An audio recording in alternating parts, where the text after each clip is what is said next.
पूजनीय संत समाज, देवियों और देवताओं, हमारे जीवन में 3 हिस्से होते हैं: समाज, धर्म और अध्यात्म। हम समाज में जन्म लेते हैं और अनेक संस्कार ग्रहण करते हैं, अनेक बातों को सीखते हैं और पूरे संसार से उपकृत होते हैं। जड़ चेतन दोनों से हमारा उपकार होता है, प्राणियों से और मनुष्यों से। जो मनुष्य के अलावा प्राणी हैं उनसे भी उपकार होता है। मनुष्यों से तो ज्ञान विज्ञान मिलता ही है, पेड़ पौधों से, जड़ पदार्थों से, सर्वत्र आकाश, पृथ्वी, पानी, आग, हवा, सबसे हमारा उपकार होता है। इसलिए हमारा कर्तव्य होता है हम भी कुछ सेवा करें। अदलू बदलू की दुनिया है, लो और दो। समाज पहले है।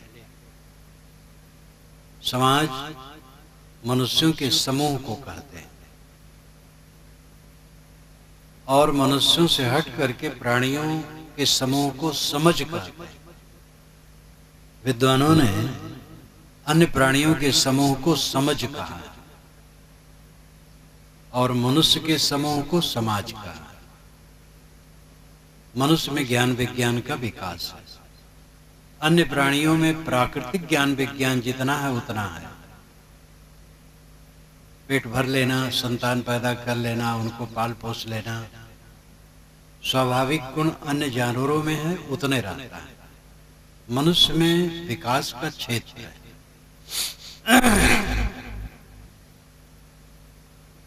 मनुष्य का काम है कि मनुष्य को मनुष्य की दृष्टि से देखे। ये पहला काम है और इसमें खोट है कि मनुष्य मनुष्य को मनुष्य की दृष्टि से नहीं देखता, जात की दृष्टि से देखता है। जाति यद्यपि एक है लेकिन काल्पनिक जातियां मान ली गई हैं। जाति शब्द संस्कृत भाषा का है और इसका अर्थ होता है पैदा होना। जात पैदा होना, जात पैदा हुआ। बकरी से, सूअर से बच्चे नहीं होते, इसलिए दोनों की जातियां अलग हैं। घोड़ी से और बैल से बच्चे नहीं होते, इसलिए उनकी जातियां अलग हैं। इसी प्रकार आप कल्पना कर लीजिए,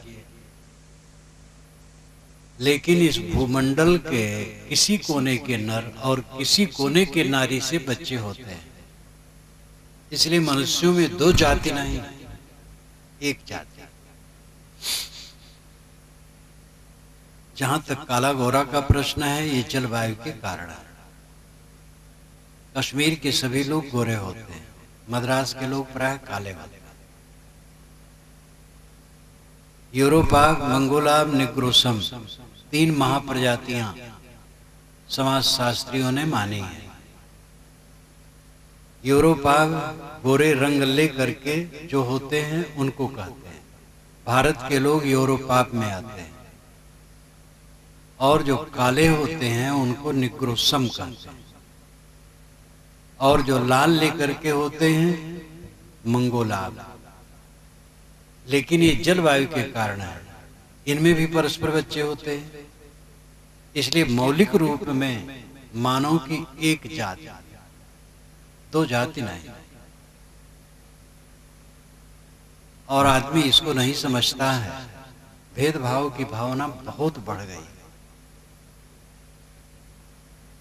कबीर साहब को ये बात खटकी थी और उन्होंने आज से 500 वर्ष 600 वर्ष पूर्व कहा था कि हर मानव का अधिकार सभी दिशा में होना चाहिए, जितनी जिसकी योग्यता हो उधर आगे बढ़े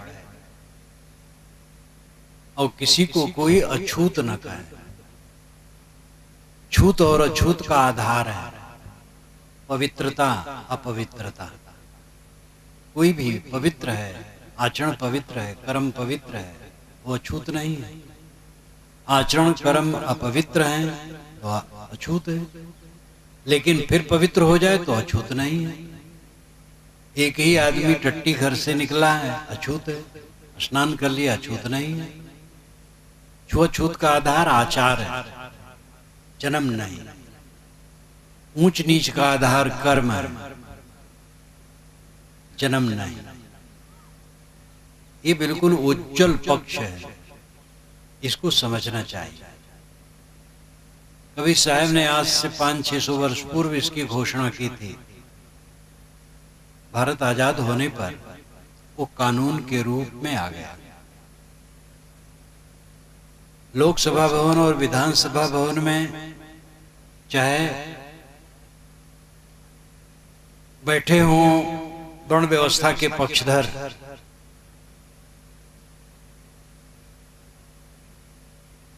लोकसभा भवन और विधानसभा भवन में वर्ण व्यवस्था के पक्षधर और जातिवादी भावना के पक्षधर भले बैठे हो, लेकिन वे मजबूर हैं मानवता के अनुसार कानून बनाने के लिए। ये जमाना, ये कबीर विचारों की सच्ची विजय है। और कभी विचार नहीं, मानव विचार का, मानव की सत्ता की विजय है। कबीर वही कहते हैं जो सबका स्वर है। कबीर वाणी बीजक आप पढ़िए तो पंथ का नाम उसमें नहीं है। किसी पंथ का कबीर पंथ कहा नहीं गया है। कोई कबीर पंथ की नियमावली उसमें वर्णन नहीं है। प्राप्त विचारों पर समीक्षा है और सत्य का उद्घाटन है, केवल निर्णय है। जो लोग कहते हैं कि वेदों में जातिवादी बात है और वर्ण व्यवस्था की बात है, वे वेदों को पढ़े नहीं। चारों वेदों में कहीं भी जातिवादी भावना नहीं।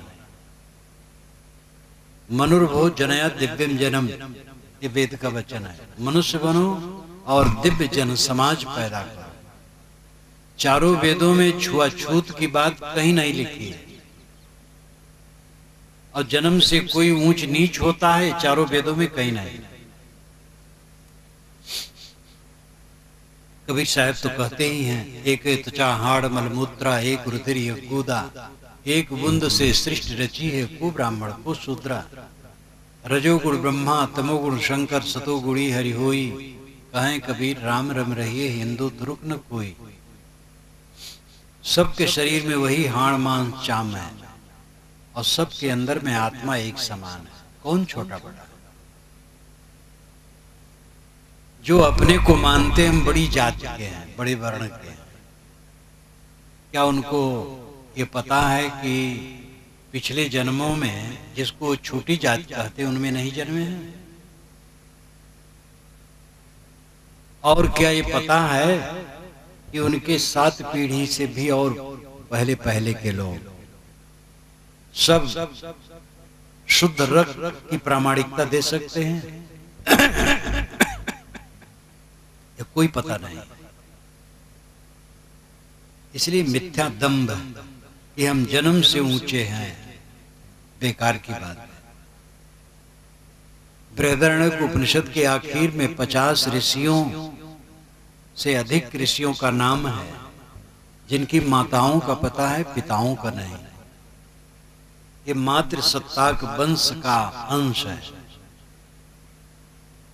पहले ऐसा जमाना था कि माता ही केंद्र में होती थी, पिता का पता नहीं होता था। माता कहीं से भी गर्भ धारण कर लेती थी, पिता का पता नहीं होता था। यहाँ पर शंकराचार्य ने भाष्य करते हुए लिखा है, स्त्री प्राधान्याद गुणवान पुत्रो भवति।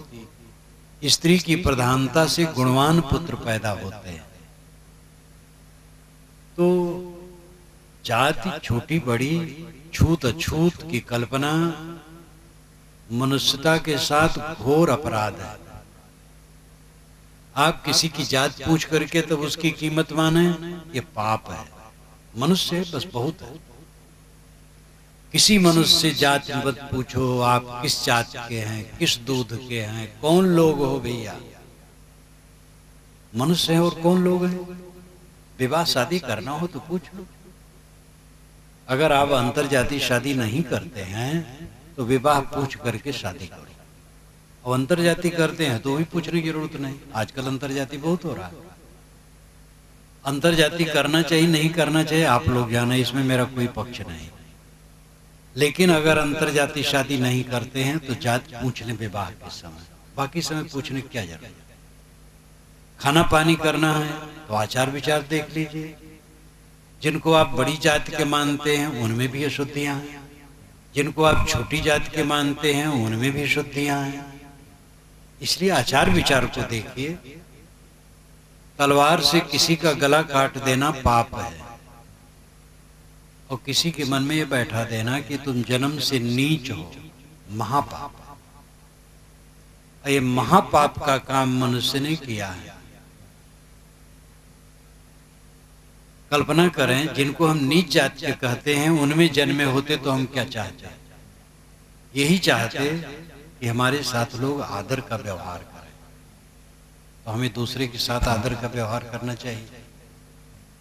मनुष्य को मनुष्य की निगाह से देखो, ये पहली अपील कबीर साहब की आपसे है। ये कबीर का मंच है, इसलिए कबीर साहब के विषय में कह रहा हूं। ये कबीर की पहली अपील आपसे है कि मनुष्य को मनुष्य की निगाह से देखो,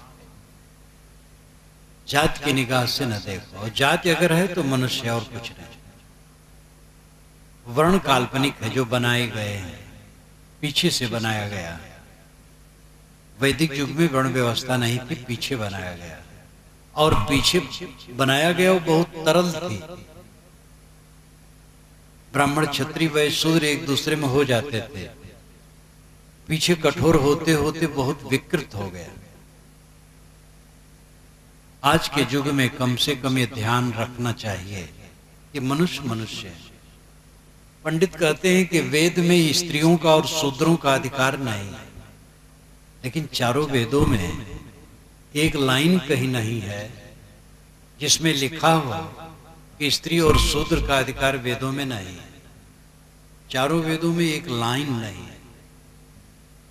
और स्त्रियां वेद मंत्रों की रचयिताएं हैं जो 1 दर्जन से अधिक हैं, और जिनको आप शूद्र कहते हैं वे वेद मंत्र के रचयिता हैं। मैंने अपनी वेद की भूमिका में नंबर सहित ये सब लिखा है। तो जब वे वेद मंत्र रच सकते हैं, जिनको आप शूद्र कहते हैं, और स्त्री वे वेद मंत्र रच सकते हैं, तो पढ़ कैसे नहीं सकते। कितनी गाफिली है। अच्छे अच्छे विद्वान पंडित कहते हैं कि शूद्र और स्त्री का अधिकार उसमें नहीं है, जबकि वेद में कहीं ऐसा नहीं है।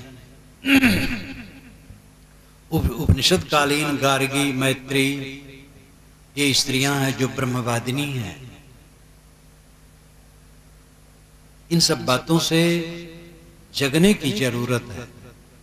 जमाना आज बहुत आगे बढ़ गया है, और इस मूल बात को देखें। अगर वेद में ऐसा होता तो कम से कम आप मान लेते। वेद में नहीं है। विवेक की बात सबसे ऊपर है। यद्यप कुछ लोग कहते हैं कि विवेक बेकार है। विवेक को बेकार कहने वाले किस विवेक से ऐसा कहते हैं? विवेक को बेकार कहने वाले की बात ही बेकार है, क्योंकि बिना विवेक के कहते हैं। विवेक सबसे ऊपर है। विवेकी बने। कोई मनुष्य के बीच में जाति नहीं, एक जाति है। और जो जातियां बनी हैं, कुर्मी, मुराव, धोबी, तेली इत्यादि, वो काल्पनिक। और काम तो सब अच्छे हैं। बढ़ई का काम अच्छा है, दर्जी का काम अच्छा है, किसानी का काम अच्छा है, मेहतर का काम अच्छा है, जो सफाई करता है, अपने अपने मेहतर तो सब है। जो बहुत पुनीत बनते हैं जन्म से, सुबह उठ करके क्या करते हैं? जो सबसे पुनीत अपने को मानते हैं, हम बहुत ऊंची जाति है, मेहतर का काम प्रातः उठ करके वह करते हैं। उनकी टट्टी कौन धोता है? अपने तो धोते हैं। तो मेहतर का काम बुरा कैसे है? टट्टी करके जगह हम गंदी कर दें अब अच्छे हैं, और जो जगह धो दे वो बुरा है।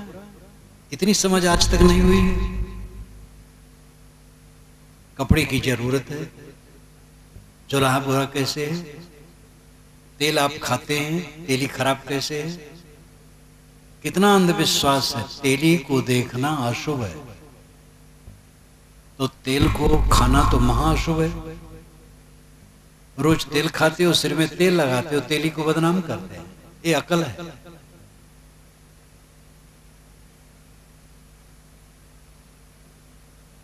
मनुष्य को मनुष्य की दृष्टि से देखें। ऊंच नीच कुछ नहीं। ऊंच नीच सद्गुण दुर्गुण से होता है, अच्छी बुरी कर्मों से होता है। मनुष्य मनुष्य है। हिंदू समाज ने अपना काफी नुकसान इसके लिए किया है, और फिर झूठा अहंकार करता है कि वेदों में लिखा। वेद पढ़े ही नहीं है,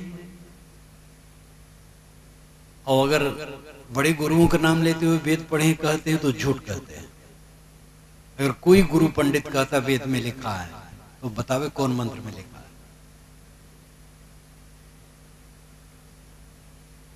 विचारवान बनो, विवेकी बनो।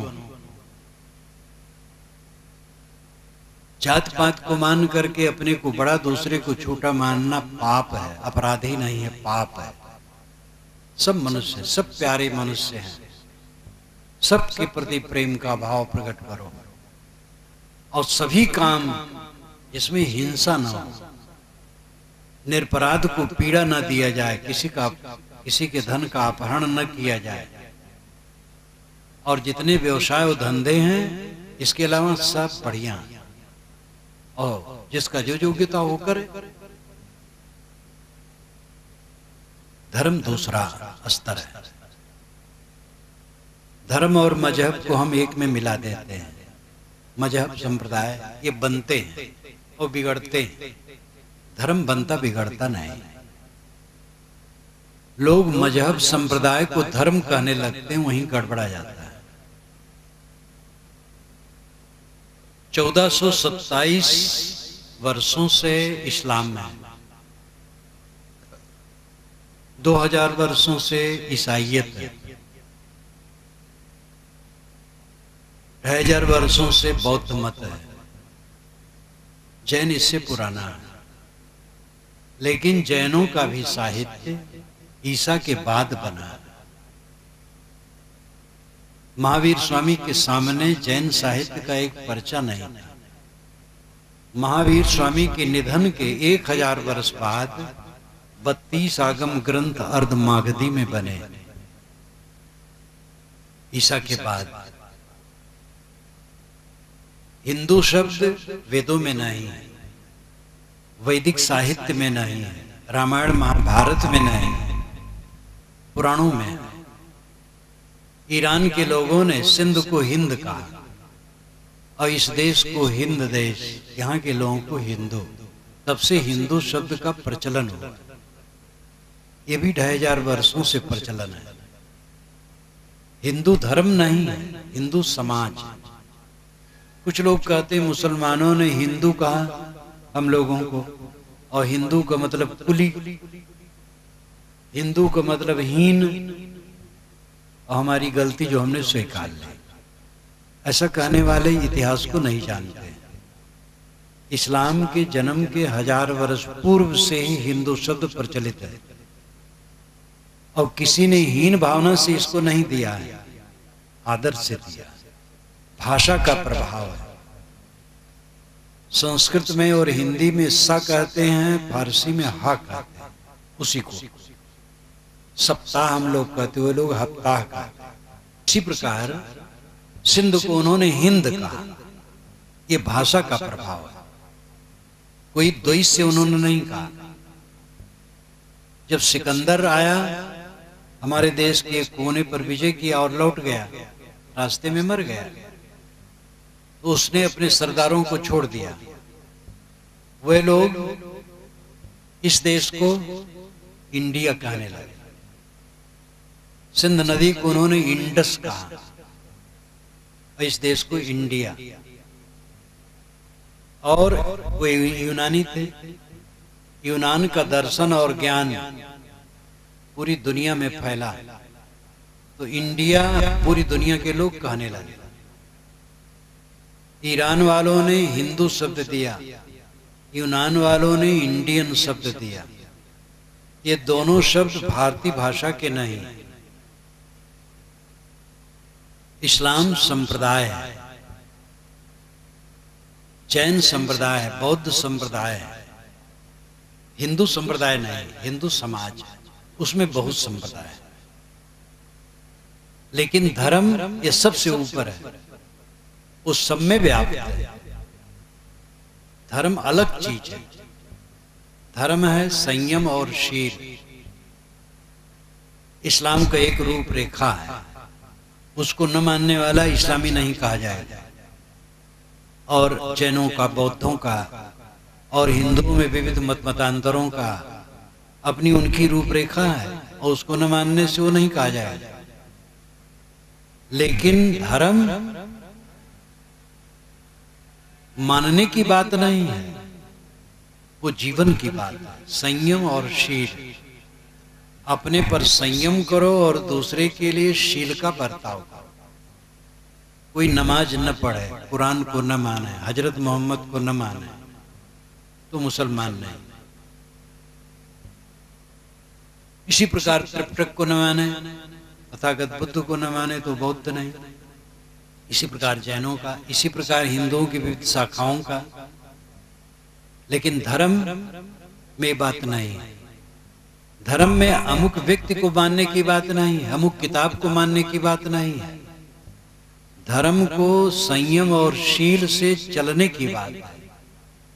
स्वयं पर संयम करो और दूसरे के लिए शील का बर्ताव करो, ये धर्म है।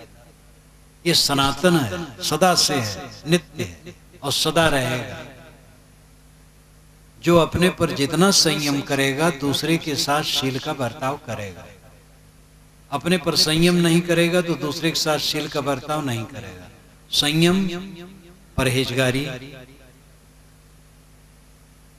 अपने पर संतोष वृत्ति, इंद्रिय और मन को वश में रखना, ये संयम है। जो ऐसा करेगा वो दूसरे के साथ शील, करुणा, दया का बर्ताव करेगा। जो लंपट होगा वो हिंसा करेगा, लूट खसोट करेगा, तकलीफ देगा दूसरे को।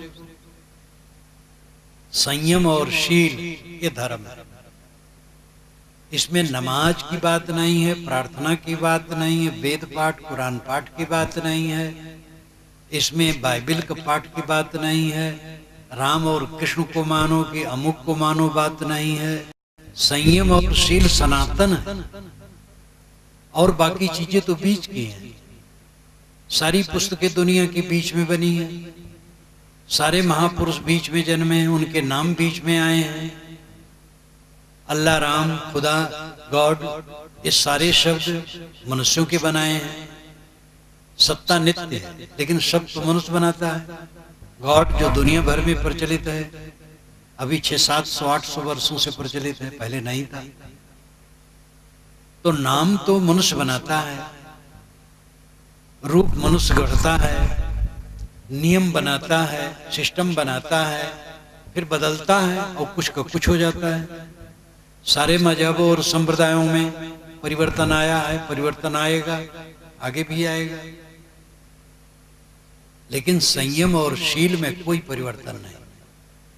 अगर आप किसी लोक में चले जाएं और वहां मनुष्य हों और सुसंस्कारित हों, तो वहां भी संयम और शील का महत्व होगा।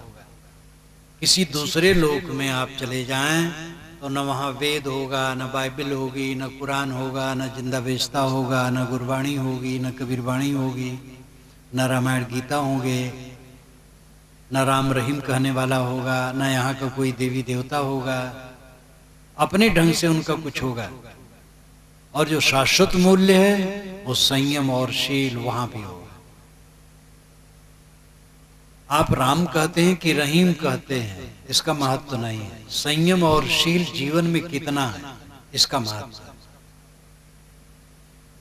किस मत में दीक्षित हैं, क्या नाम जपते हैं, पूजा करते हैं कि नमाज पढ़ते हैं कि प्रार्थना करते हैं कि कौन किताब मानते हैं, इसका मूल्य नहीं है।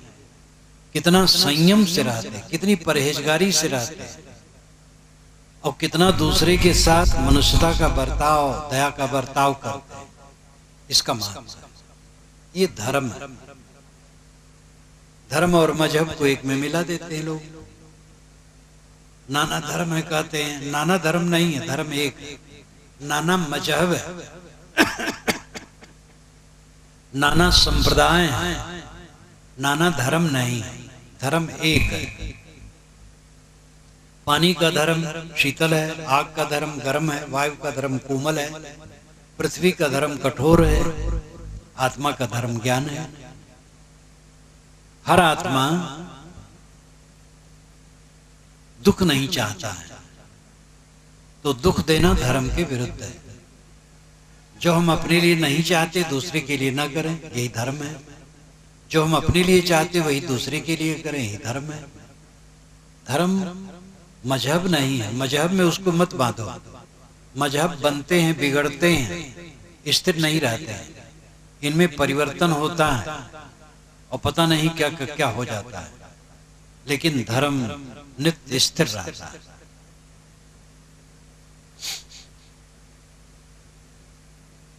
कोई मुसलमान हो, नमाज पढ़ता हो और सब काम करता हो, लेकिन ठीक ठाक न रहता हो, तो दूसरे मुसलमान बंधु भी उसको पसंद नहीं करेंगे।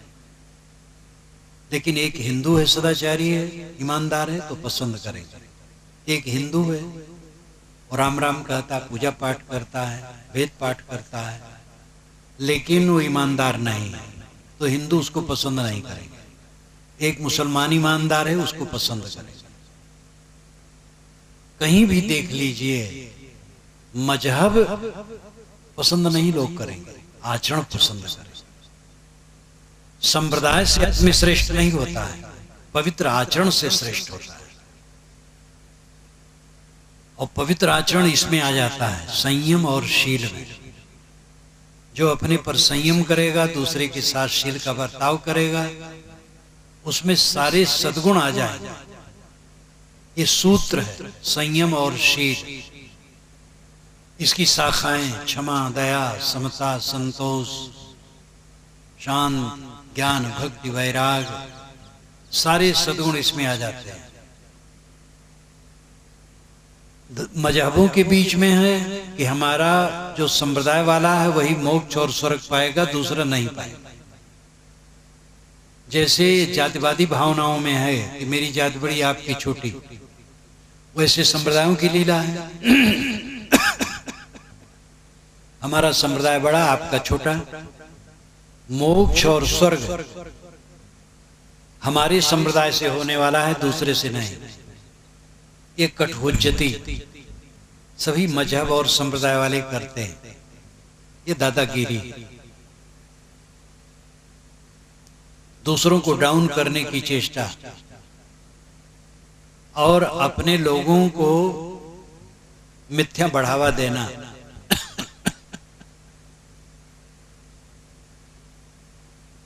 चरित्र से आदमी ऊपर उठता है, मजहब से नहीं।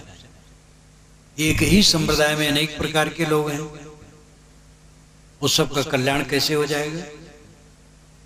स्वर्ग नरक कहीं परोक्ष नहीं है, और मोक्ष बंधन भी परोक्ष नहीं है।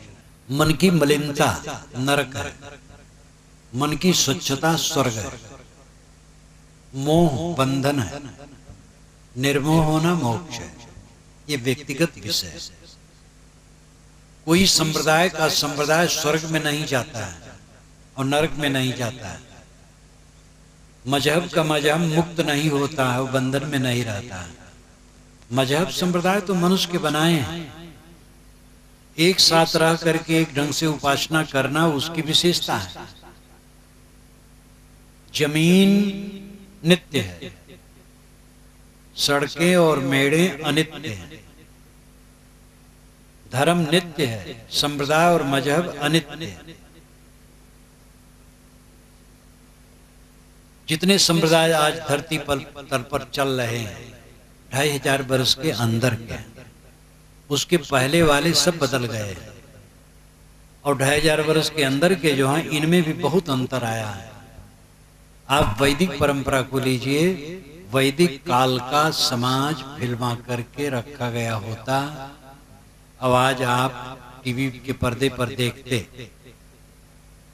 तो आपको आश्चर्य होता, आज के हिंदू समाज से उनकी कोई तुलना न होती। आज की पूजा पद्धति जितनी है हिंदू समाज में, ये 1500 वर्षों के अंदर का है, वैदिक युग का नहीं है। वैदिक देवता इंद्र सबसे बड़ा है। अब आज हिंदू समाज में इंद्र का कोई नाम लेने वाला नहीं है। मरुत, वरुण, अग्नि, अश्वनी, रधिक्रा, उषा आदि अनेक वैदिक देवता हैं जिनके विषय में हिंदू आज जानता ही नहीं। और हिंदू जिस देवी देवता को आज पूज रहा है वो वेदों के नहीं है। परिवर्तनशील संसार है। अभी राम नवमी में दशहरे में श्री राम का ज्यादा महत्व था।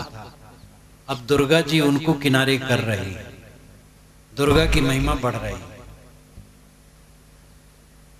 परिवर्तनशील संसार है। बाहर की पूजा पद्धतियां, उपासना, देवी देवता, मान्यताएं, ये सब बदलती रहती है। शाश्वत जो रहता है वो है मनुष्यता के लिए संयम और शील। दुखों का अंत इसी में होगा। फिर अपनी परंपरा के अनुसार कोई पूजा पद्धति में रहे, ठीक है, कोई बुरा नहीं। भिन्न भिन्न शाखाएं हैं, भिन्न भिन्न मजहब हैं, भिन्न भिन्न संप्रदाय हैं। दुनिया के विभिन्न क्षेत्रों में महापुरुष जन्मे हैं और अपने ढंग से उन्होंने समाज को प्रेरित किया शुभ मार्ग के लिए। दुनिया बहुत बड़ी है, इसमें अनेक देश और क्षेत्र और प्रदेश हैं और अनेक महापुरुष भिन्न देश काल में होते हैं। वे अपने जमाने की गड़बड़ियों को सुधारने के लिए संप्रदाय और मजहब चलाते हैं। सारे संप्रदाय मनुष्य की चलाए हैं। दुनिया की सारी किताबें मनुष्यों की रचनाएं हैं और सारे महापुरुष मनुष्य हैं और उन्होंने सुधार का कुछ रास्ता बताया है। इसलिए उसमें समाज अगर चलता है तो अच्छा है। लेकिन यह है कि हमारा संप्रदाय स्वर्ग में जाएगा, दूसरा नहीं। हमारे संप्रदाय वालों का मोक्ष होगा, दूसरे का नहीं, ये बिल्कुल गलत बात है। मोक्ष और स्वर्ग व्यक्तिगत विषय, वो साधना का विषय, इस पर ध्यान देने की आवश्यकता है। जैसे जातिवादी भावना में छुआछूत, ऊंच नीच की भावना कटुता पैदा करती है, वैसे सांप्रदायिक भावना में कटुता पैदा होती है।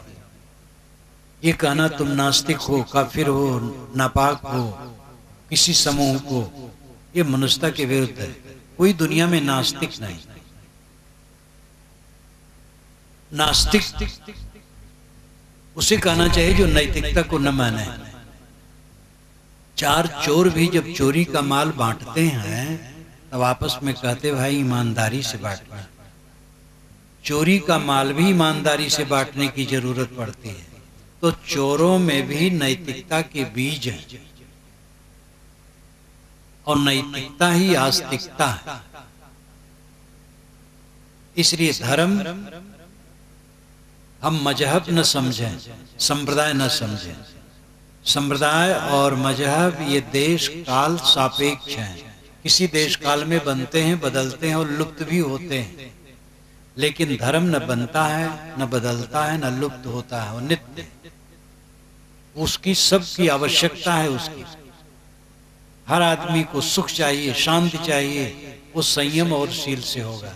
जो अपने पर परहेज रखेगा, संयम से रहेगा, वो सुखी रहेगा और दूसरे के साथ शील का बर्ताव करेगा, वो सुखी रहेगा। जो निःशील बर्ताव करेगा वो शांति नहीं पाएगा। संयम और शील ये धर्म का तत्व है। अंतिम बात है अध्यात्म।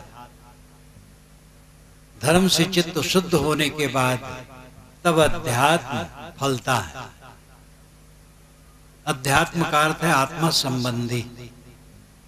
आप अपने को पहचाने, आप कौन है। ये मैं कहने वाला कौन है? मैं खाता हूं, मैं आता हूं, मैं जाता हूं, मैं ये काम करूंगा, मैं ये काम नहीं करूंगा, ये जो कहते रहते हो कौन है? मैं कहने वाला शुद्ध चेतन आत्मा है। ये हड्डी मांस का ढांचा मैं नहीं कह सकता। जब आत्मा निकल जाता है तो शरीर बेकार हो जाता है। मैं कहने वाला आत्मा है, वो अजर अमर है, शुद्ध बुद्ध है। और आत्मा को पहचानना, आत्मा की तरफ लौटना आध्यात्मिक उन्नति। धर्म के क्षेत्र में अनेक अंधविश्वास पनप जाते हैं। झाड़ फूंक, जंतर मंतर, भूत प्रेत, जादू टोना, ग्रह दशा, लगन, मुहूर्त, अंग फड़कने में शुभाशुभ की कल्पना। ये दलदल ऐसा है कि जिसमें पूरा समाज डूबा है। घर से कहीं निकले चले, कोई छींक दिया तो आंती सरक गई कि अब काम बिगड़ गया। उसको छींक आ गई, नाक में, गले में कुछ कसर हो गई, छींकने दो, कुछ फर्क नहीं पड़ेगा। छूछा घड़ा लेके सामने आ गए तो काम बिगड़ गया। छूछा घड़ा भरा घड़ा होने से कोई हानि लाभ नहीं।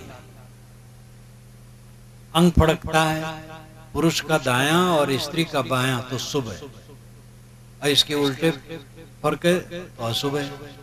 ये भी झूठ है। कोई अंग फड़के कोई चिंता मत करो। दिशा शूल नाम की कोई चीज नहीं है। सभी दिशाओं में सब दिन बस और ट्रेनें छूटती हैं, तो क्या उसका एक्सीडेंट हो जाता है जब दिशा शूल रहता है? जैसे मंगल बुध उत्तर दिश काला, मंगल बुध उत्तर जाओ तो काल है। तो मंगल बुध को बॉम्बे से दिल्ली के लिए ट्रेनें बसें जो छूटती हैं उनका एक्सीडेंट हो जाता है।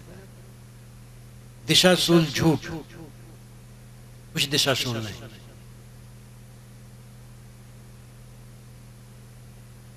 ग्रह टेढ़ा है, ग्रह टेढ़ा हमारे ऊपर टेढ़ा तो आपके ऊपर सीधा कैसे है? सूरज का प्रकाश सब पर है, खुले आकाश में बैठे हैं, सबको गर्मी लगेगी। ग्रह टेढ़ा होगा तो सब पर टेढ़ा होगा। एक पर टेढ़ा एक पर सीधा कैसे? और टेढ़ा है तो पूजा करके वो शांत कैसे होगा? क्या पूजा करके किसी जलते हुए बल्ब को कोई बुझा सकता है? स्विच ऑफ न करे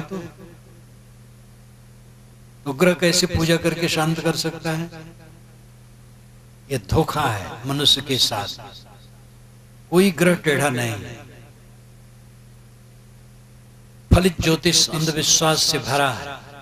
गणित ज्योतिष का महत्व, जैसे सूर्य चंद्र इत्यादि का ग्रहण बता देते हैं, गणित ज्योतिष का वो फल है। गणित ज्योतिष ठीक है, फलित ज्योतिष अंधविश्वास से भरा है। और फलित ज्योतिष का चक्कर डाल करके समाज को खूब बेवकूफ बनाया जाता है। वास्तु विज्ञान के नाम पर धनियों का आजकल खूब शोषण हो रहा है। वास्तु कहते हैं बसाने वाले को, जो बसाए घर को वास्तु कहते हैं। करोड़ों अरबों रुपए का मकान बना है। वास्तु विज्ञानी कहेगा यहां तोड़ो, यहां बिगाड़ो, ऐसा बनाओ, नहीं तो अशुभ हो जाएगा, घर में तकलीफ है और एक दो आदमी मर गए या घाटा हो गया तो वास्तु विज्ञान की गड़बड़ी से है, मकान में गड़बड़ी है। बेकार की बात। मकान बनाओ तो हवा प्रकाश उसमें अधिक आए, इतना ध्यान रखो बस, और कुछ नहीं। जादू टोना बिल्कुल काल्पनिक है, वो एक ट्रिक बाजी है। जादू, आकाश में हाथ ला रहा है, सिक्का आ गया। सिक्का बहुत मेहनत से बनता है। जहां सिक्का ढलता वहां आप जाइए देखिए, धातु को गलाया जाता है, फिर ढाला जाता है, बड़ी बड़ी सिल्लियां बनती हैं। सिल्ली को गर्मा करके मशीन में दबाया जाता है तो पत्थर बनता है। अनेक मशीनों में दबाते दबाते पत्थर बनता है। तो एक मशीन में जाता है तो कट जाता है गोल गोल। फिर उसकी प्रक्रिया सुबह से शाम तक में सिक्का बनता है।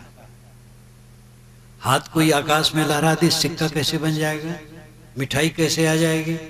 और कुछ कैसे हो जाएगा, वो सब रखे रहते हैं। हाथ की सफाई, बात की सफाई और दवाई, ये सब से वस्तु की बनावट से वो कुछ का कुछ जैसा दिखाते हैं और रहता है सब वही दिखाते, जो न रहे वो नहीं दिखा सकते हैं। हमारे साधु लोग जादूगरी दिखाते हैं और पर्दाफाश करते हैं, बताते एक एक बात बताते हैं। दिल्ली में हमारे साधुओं ने जब जादूगरी दिखाई करीब 1 घंटा से अधिक, अंतिम में सामियाने से पानी बरसा दिया, सबको आश्चर्य हुआ। वास्तव में वो एक किया गया था कि छत से लगा हुआ सामियाना था, छत पर कई लोगों को भेज दिया गया था बाल्टी में पानी लेकर, और जादूगर ने कहा जोर से ताली सब लगाओ, तो सब जोर से ताली लगाए गड़गड़ाहट के। उसी समय उन लोगों ने पानी फेंक दिया उस पर, सामियाने पर बरसने लगा। अगर ताली न लगाई गई होती तो पानी जो फेंकते उसकी आवाज आती तो पकड़ में आ जाती। ये ट्रिकबाजी है सब। जब बता दो तो फिर सरल हो जाता है, न बताओ तो बहुत बहुत गूढ़ है। जादू कुछ नहीं, मंत्र से कुछ नहीं होता है। मंत्र गुरु ने आपको मंत्र दिया, वो जपो, सात्विक चित्त निवृत्ति के लिए वो ठीक, लेकिन आप मंत्र जपेंगे तो कुर्सी चलने लगेगी। कुर्सी कहीं चलती है, दीवार कहीं चलती है। ये अंधविश्वास धर्म के नाम पर बहुत है। चमत्कारी बातों से ऊपर उठें, अंधविश्वास से ऊपर उठें, सच्चे धर्म को समझें। अध्यात्म, आत्मा की शांति जीवन का सबसे बड़ा सुख है। आदमी सब कुछ क्यों करता है? सुख शांति के लिए, और सब कुछ करने के बाद वो दुखी रहता है। बच्चा पढ़ता है, बड़ा होता है और पढ़ता है, डिग्रियां बटोरता है, कमाई करता है, बराबर असंतोष बना रहता है। विवाह करता है, बच्चा होता है, बराबर असंतोष बना रहता है। लगता अब संतोष मिलेगा, अब सुख मिलेगा, अब सुख मिलेगा, लेकिन सुख आकाश का फूल हो जाता है। जो निर्धन है और मेहनत मजदूरी करके कमाते खाते हैं, वे समझते हैं हम दुखी हैं क्योंकि हम धनी नहीं। लेकिन धनियों से जाकर के पूछिए। अवध क्षेत्र में एक कहावत कहते हैं, राण रोवे शेर शेर, अहिबाती रोवे दुई दुई शेर। विधवा स्त्री 1-1 किलो रोती है और पति वाली 2-2 किलो रोती है। जिनके बच्चे नहीं हैं वे कहते हैं कि हम निर्वंशी हैं, हमारा दुर्भाग्य है। और कितने ऐसे वंश वाले कहते हैं हमें वंश क्यों हो गया, बच्चा ना होता तो अच्छा होता। जो ऐसा नहीं कहते हैं वे भी बच्चे से सुख क्या पाएंगे? बच्चा बेचारा कमाएगा, खाएगा, अपना जीवन जिएगा। सुख दूसरे से कहीं मिलता है, थोड़ी सुविधा मिल सकती है बस। वो आत्मा को समझने की जरूरत है। आध्यात्मिक उन्नति की आवश्यकता है। परमात्मा की प्राप्ति, मोक्ष की प्राप्ति, कल्याण की प्राप्ति, ये भाषा है। सबका अर्थ है अंतर्मुख होना। जीवन भर आदमी दौड़ते दौड़ते, भागते भागते गिरता और मर जाता है और कुछ पता नहीं। खुराफात, उलझन, उद्वेग के अलावा कुछ नहीं पाता। जो चोरी करते हैं, व्यभिचार करते हैं, हत्या करते हैं, दुराचार करते हैं, वो तो बहुत अशांत रहते हैं। जो ऐसा नहीं करते हैं, ईमानदारी से कमाते खाते हैं, वो वैसा अशांत नहीं रहते हैं, लेकिन सुखी हुए भी नहीं रहते हैं, क्योंकि उनका मन, उनकी इंद्रियां संयत नहीं है, इसलिए सुखी हुए भी नहीं रहते। जो मन इंद्रियों पर संयम करते हैं उनका दुख घट जाता है। लेकिन आत्मज्ञान नहीं है, पूर्ण अहंकार कामना का विसर्जन करके आत्म स्थिति को नहीं प्राप्त हुए तो पूरा दुख उनका भी नहीं दूर होता है। दुखों का एकदम अंत और सच्चे सुख की प्राप्ति, ये आध्यात्मिक उन्नति का फल है। अपने को पहचाने, आप कौन हैं, आपके जीवन का फल क्या है, क्या पाना है। परमात्मा की प्राप्ति, परमात्मा कहीं बाहर से मिलता है? वेदों में कहीं नहीं लिखा है परमात्मा के दर्शन होते हैं, शास्त्रों में भी नहीं लिखा है। ये पुराणों में ज्यादा कहा गया है।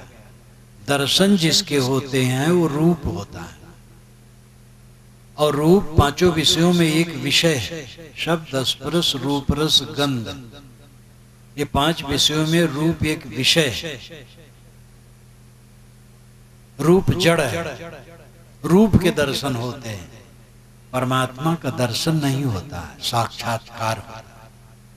परमात्मा, परम आत्मा, परमात्मा, प्रेतात्मा, दुष्टात्मा, शुद्ध आत्मा, महात्मा, परमात्मा, इनमें आत्मा मूल है। आत्मा में प्रेत शब्द लगा देने से प्रेतात्मा हो जाता है। प्रेत का मतलब गया हुआ। जो आत्मा शरीर छोड़ के चला गया उसको प्रेतात्मा कहते हैं। जो अशुद्ध स्वभाव का है उसको अशुद्ध आत्मा कहते हैं, दुष्ट आत्मा कहते हैं। जो इंद्रियजित है वो महात्मा कहलाता है। जो गुणातीत हो गया, सारी आसक्तियों को जीत करके आत्मा राम हो गया, उसको परमात्मा कहते हैं। परमात्मा कहीं अलग मिलने की वस्तु नहीं है। जो वस्तु मिलती है वो छूटती है, ध्यान देने योग्य है। संतो आवे जाए सो माया है। संतो जो आवे और जाए, मिले और छूटे, वो माया है। एक सुंदर सुंदर परमात्मा यहां आ जाए तो चला जाएगा, हमारे साथ नहीं रहेगा। द्वैत में संतोष नहीं होगा, द्वैत में जाना होगा, अपने आप में लीन होना होगा। इसलिए अपने को पहचाने आप कौन है। जो आत्मा को नहीं पहचानेगा परमात्मा क्या समझेगा? जो जीव को नहीं समझता शिवत्व को क्या समझेगा? जीव को हटा देने पर शिवत्व कहीं घटेगा? मनुष्य को तुच्छ कहना सबसे बड़ी तुच्छता है। ध्यान दीजिए, पानी का स्रोत है, तेल का स्रोत है, रत्नों की खान है, पत्थरों की खान है, कोयले की खान है। ज्ञान की खान या स्रोत कहीं है? वो मनुष्य। मनुष्य ज्ञान की खान है, ज्ञान का स्रोत है। सारे शास्त्र मनुष्य की रचनाएं हैं। सारा ज्ञान विज्ञान मनुष्य का दिया हुआ है। सारे देवी देवताओं का सृजन मनुष्य ने किया है। सारे ईश्वरों की कल्पना मनुष्य ने की है। मनुष्य सबसे बड़ी हस्ती है ज्ञान की, वो मनुष्य आप हैं। अब आप अपने को नहीं पहचान रहे, अपने को तुच्छ कह रहे हैं, अपने को हीन कह रहे हैं। ये सबसे बड़ा अविवेक। अपने को पहचाने, अपने को तुच्छ न करें। आप महान हैं। तुच्छ क्यों हैं? कामना, वासना, अहंकार के बस। अमृत कहीं अलग नहीं है। एक बूढ़े ने एक बार मुझसे पूछा, महाराज अमृत कहाँ है? तो मैंने कहा आप अमृत हैं, कहीं अनुभव नहीं होता है। तो मैंने कहा अहंकार कामना है इसलिए अनुभव नहीं होता है। जब अहंकार कामना हमारी बिल्कुल मिट जाएगी तो अमृत का अनुभव होगा। तो गंभीर हो गया। इच्छा के बस आदमी दुखी है। चाह गई चिंता मिटी, मनुआ बेपरवाह, जिनको कुछ नहीं चाहिए सोई साहंसाह। ये कबीर साहब की साखी है। चाह गई चिंता मिटी, मनुआ बेपरवाह। निश्चिंत हो गया तब जब चाहना मिट गई। चाहना को जीत लेने वाला, अहंकार को जीत लेने वाला परमानंद पद को पाता है। ये आध्यात्मिक उन्नति है। जीवन में जो कुछ मिलता है वो छूट जाता है। सब कुछ परिवर्तनशील है, कुछ भी रहने वाला नहीं। बचपन से आज तक हमारी कितनी अवस्थाएं बदली। कोई अगर हर साल चित्र खिंचाए, शिशु का ही खिंचाने लग जाए और हर साल चित्र उसका रखे और एक लाइन में लगा दे, तो 10 और 15 वर्ष के बीच वाले कोई तुलना नहीं होगी। शरीर निरंतर बदलता है, वैज्ञानिक मानते हैं कि 7 वर्ष में शरीर के सारे कण बदल जाते हैं, जो कुछ मिलता है छूट जाता है, लेकिन आत्मा से आत्मा नहीं छूटता है। आप बचपन में भी थे, आज भी हैं और आगे भी रहेंगे। मैं कहने वाला नित्य। आप कहते हैं कि इतने वर्षों पर मैंने ये काम किया। अभी मैं सहारनपुर से आ रहा हूं। सहारनपुर में 40 वर्ष के पूर्व गया था। वहां चर्चा हुई कि 40 वर्ष पूर्व मैं यहां आया था। तब से तो शरीर में घोर परिवर्तन हो गया, लेकिन मैं तो वही हूं। 40 वर्ष के पूर्व जो अनुभविता था इस शरीर में, ऋषिकेश से मैं आया था वहां। उस समय ऋषिकेश में मेरे कार्यक्रम चल रहे थे, तो वहीं से सहारनपुर शायद 1 रात के लिए गया था। कोई 100 वर्ष का जीने वाला आदमी 90 वर्ष पुरानी बातें याद करता है। जो सारी यादगिरियों का धारक है, सारे ज्ञान विज्ञान का शोधक है, वो आत्मा है, वो आप है। अपने को पहचाने। जिंदगी बीत जाती है, अपने को पहचानते ही नहीं, अपने को समझते ही नहीं। कुछ लोग कहते महाराज परमात्मा मिले, तो तुम कौन हो? मैं तो कुछ नहीं हूं। जब तुम कुछ नहीं हो तो परमात्मा की जरूरत किसको है? पहले तुम कुछ हो तब परमात्मा। पहले अपने को समझो, और जो अपने को समझ लोगे तब परमात्मा खोजोगे नहीं। परमात्मा कहीं बाहर से मिलता है? परमात्मा आपका आत्मा है। उपनिषदों में, वेदांत में ये महावाक्य कहे गए, प्रज्ञानम ब्रह्म अहम आत्मा ब्रह्म अहम ब्रह्मास्मि तत्त्वमसि। ये 4 महावाक्य माना जाता है। अहम ब्रह्मास्मि, मैं ब्रह्म हूं, तत्त्वमसि तू, वह तू है। अहम आत्मा ब्रह्म, ये आत्मा ब्रह्म है। प्रज्ञानम ब्रह्म, ज्ञान ब्रह्म है। कबीर साहब ने कहा नर नारायण रूप है तू जन जाने दे। ये नर नारायण है, इसको तुच्छ मत समझे। सूफी संतों ने भी कहा राह हक हरगिज ने आवी ता नगीरी 4 तर्क। तर्क दुनिया, तर्क उकबा, तर्क मौला, तर्क तर्क। सही रास्ता तब तक नहीं मिल सकता है जब तक 4 का त्याग न करे। तर्क का अर्थ है त्याग फारसी भाषा में। तर्क दुनिया, दुनियादारी का त्याग, विषय वासना मोह माया का त्याग। तर्क दुनिया, तर्क उकबा, उकबा स्वर्ग, स्वर्ग का भी त्याग। तर्क मौला, मौला नाम ईश्वर, ईश्वर कहीं अलग है, इस कल्पना का त्याग। और तर्क तर्क, इन तीनों के त्याग के अहंकार का त्याग, तब राह हक मिलता है। हक राह, सही रास्ता, हक सत। तो परमात्मा, मोक्ष, कल्याण, निर्वाण, खुदबीनी, हकबीनी, ये सब आप में ही घटित होने वाली है। ये जीवन बीता जा रहा है, कमाते खाते मोह माया में डूबे। जीवन जिसके लिए मिला वो काम किया नहीं जा रहा है। सुबह शाम अकेले में बैठो, ज्ञान के ग्रंथ पढ़ो, आत्मशोधन करो, अपने पर विचारो। कितनी गलतियां घटी, कितनी अच्छाइयां बढ़ी। काम की लोलुपता, क्रोध की उत्तेजना, लोभ की लिप्सा, ईर्षा, द्वेष, चिंता, विकलता, ये सब घट रही हैं कि नहीं? क्षमा, दया, शील, संतोष से बढ़ रहे हैं कि नहीं? दुर्गुण घटें, सद्गुण बढ़ें। चित्त की जलन घटे, शांति बढ़े। चित्त में आनंद आए, प्रशांति हो। ये जीवन की सफलता है, ये आध्यात्मिक उन्नति। नींद से उठें जग करके, चित्त में आनंद हो। किसी के लिए कुतर्क भावना ना हो। दिन भर अपना काम करें, अपने ढंग से पूजा पाठ भी करें, साधना करें। शाम को बिस्तर पर जाएं, निश्चिंत होके सो जाएं। सुख से सोएं, सुख से जागें, सुख से जिएं और सुख से मरें। ये आध्यात्मिक उन्नति है। और इसके लिए आदमी कोरा है,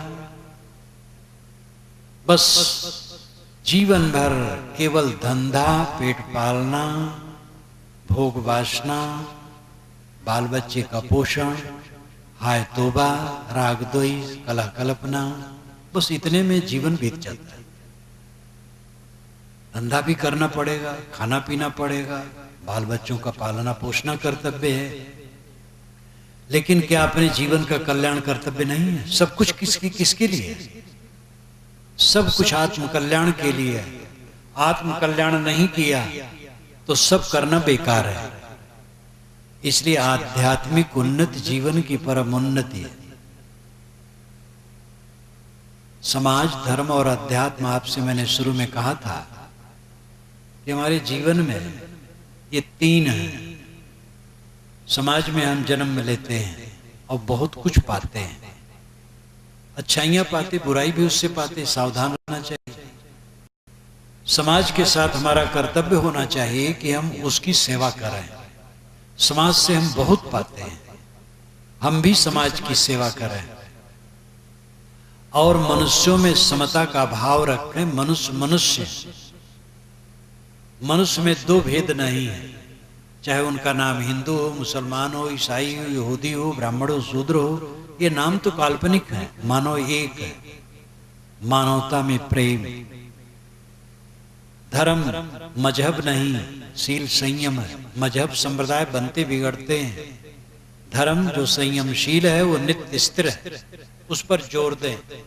अपने अपने मत मजहब के अनुसार आप प्रार्थना पूजा करें, ठीक है, लेकिन जो खास धर्म है, अपने पर संयम और दूसरे के साथ शील का बर्ताव, ये मुस्तैदी से पालन करें और अंततः अपने आत्मा का उद्धार। मोह माया, ये दुनिया की जकड़बंदी ढीली करें, आखिरत के दिन को देखें। जब ये शरीर नहीं रहेगा तो हमारा यहाँ क्या शेष रहेगा? ये कोई गूढ़ तत्व नहीं है, सरल है, समझने की जरूरत है। और कुछ हो चाहे ना हो, मृत्यु शरीर की पक्की है और मृत्यु के पहले अपना कल्याण कर लेना, ये मनुष्य की बुद्धिमानी है। इसलिए आदमी समाज में अपना कर्तव्य करे, समता भाव से रहे और धर्म, संयम और शील से रहे और अपने आत्मा को सबकी आसक्ति, मोह माया से छुड़ा करके अपने उद्धार का काम करे। इस ढंग से अगर क्रमिक विकास करते हुए अपने आत्मा का कोई उद्धार करता है तो उसने समाज, धर्म और अध्यात्म को समझा और उसका सही कर्तव्य पालन किया, कल्याण किया। इसलिए इन बातों पर ध्यान देने की आवश्यकता है। इसी के साथ मैं अपनी वाणी को विराम देता हूं।